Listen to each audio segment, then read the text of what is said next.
We're gonna be breaking down exactly how we shot these commercials, looking at the lighting as well as the camera and lens pack. So this was a collaboration shoot between my production company that I run with my business partner and a friend of mine who runs a restaurant in South Africa called Waiting for George. They needed some social media content to try and test out and see how that would benefit their business. And we were looking to do some more commercial work around the food, beverage, lifestyle commercial area, as we usually do a lot of product in studio stuff, and we wanted to branch out. Now, the gear that we had for this shoot was actually quite minimal. On the lighting package, we had a rented Aperture 600C, as well as a Falconized light mat, an 8x8 frame and some blackout, as well as trace frames, floppies, and nets, and then miscellaneous grip gear such as clamps, safety chains, sandbags, C-stands, the works. And then we brought some of our own gear, that being an Amaranth 300C and Amaranth P2C, a bunch of fabrics and textiles to diffuse and modify the light so we could get the look that we wanted. And then my first AC brought some panel lights. So with that being said, let's take a look at the camera package. So for this shot, we had the Canon R5C with a 24-70 on it.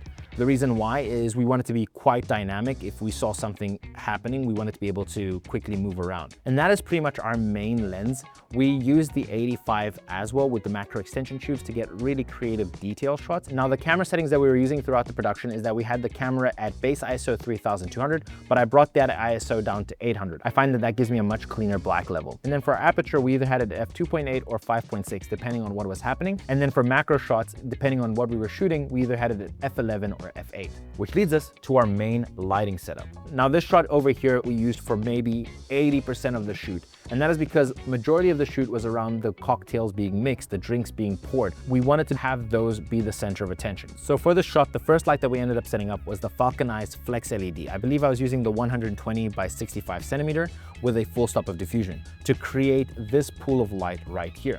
Now, after we turned it on, I noticed that we were still getting a lot of spill everywhere. This little shadow over here that's creating some natural vignetting was gone. It was just completely washed. So we also added a grid. Now, you'll notice here in the background, we have these warm practical lights, and that motivated our color balance for this light because we wanted to play off that. Now, I didn't want it to be completely warm, and I didn't want a white balance so that we would lose that texture. So we had this light set at 3800 Kelvin, and we had our camera balanced to 4200 Kelvin. So this light still gave us some warm texture that's motivated by that warm practical light, and that warm practical light still gave us that really warm ambient glow, and we were still able to preserve some of the natural colors in the image. And we had the intensity of this light anywhere between 10% all the way to full blast, depending if we were shooting macro shots, because we were using macro extension tubes, which naturally cut down the amount of light hitting the sensor. So you have to raise that light to keep the level consistent. For this shot here, I think we were at about 25%. The next light that we set up was our key light, and that was a 600C, and we bounced that light off some unbleached muslin and then had that light go through a trace frame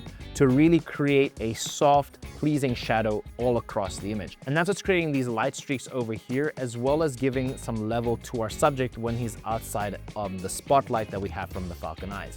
Now, because this was unbleached muslin, the light is naturally going to come back a little bit warmer. So because of that, I had this camera balanced to 4000 Kelvin. And again, this was anywhere between 5%, and because it's a 600C and that thing packs up punch, all the way up to about 65%, I think was the max that we had when we were doing macro shots. And then the final main standing light is a Godox light panel. And this was brought by my first AC/gaffer, BK, aka the Alpha BK. You can check him out, he's awesome. And because we had some fridges in the background that naturally had these cooler LEDs, it allowed us to motivate the lighting and also add some color contrast. So we had this light set at 5600 Kelvin at full blast because it wasn't as powerful as the rest of the light, and so we needed to bring in some extra ambience, and that is what's creating this level over here and allowing us to see a little bit more depth in the image. Now, even though we had that main setup and we used that for 80% of the shoot, we still had to do a few adjustments and changes depending on what we were shooting or the subject matter. For example, here when we were shooting this product, we wanted the light to wrap a little bit more and create a much pleasing shot because it was a bit too top heavy. And to do this, we took the book light that we created using the 600C and the warm muslin and the trace frame, which in that first setup was coming a lot more from the side, and we brought it closer to the camera. And as a result of that slight shift in the positioning of this book light, we got these pings of light on the bottle on the stream of light. And the one that I love the most, we got this beautiful highlight streak here on the jigger. Another benefit is we also got a much more pleasant wrap around the fingers. And even though we've moved the light a lot more frontal in relation to the subject, because of the quality of the book light, because of how soft and how natural the light falls off, we still were able to keep this side here in darkness, creating some shape in the image. Another thing that stands out in this image is all the bokeh that is happening. Now, we shot this at 70mm so that we could get that compression and we could have this bokeh really come to life. But we also purposefully shot on this side of the frame because we wanted this bokeh. So our location was a bar, and it was an L-shaped bar. And having conversations with the people from Waiting for George, we knew what was really important for them to show off was these tungsten lamps that were such a beautiful aesthetic feature that they were really proud of. So we knew that even though we could shoot anywhere on this line, that because of what was important and because of what was going to really make the image stand out, this line was essentially cut in half, and we were going to be shooting all the way on this side. The next setup we ended up doing is because we were going to be shooting the bartenders in a much wider scene. We're going to be able to see them in full body as they're doing their actions, as they were shaking the can, as they were pouring the different liquids.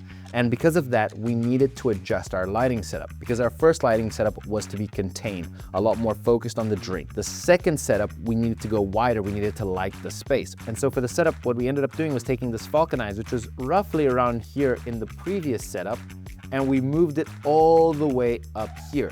And that's what's bringing all this level here on the hair, on the back of the head, on the shoulder, and is helping create some separation between our subject and the background.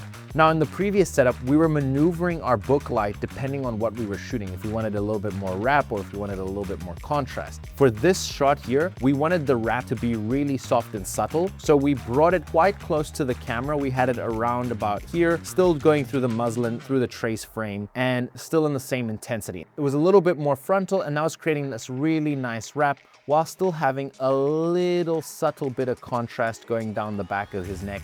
That was a really good blend between that top light and that key light. And the cherry on top for the setup was the additional light that I brought in, which was the Amaranth P2C. And that is what's creating this highlight streak here on the bottle. We can see here that it's creating another highlight streak over here. And then on our subject, it's just giving us a little bit extra brightness, which is giving this wrap a little bit more of a natural feel and also creating a lot more shape to the image. Now, one thing I forgot to mention on the cameras is, as you can see, these practical lights are glowing.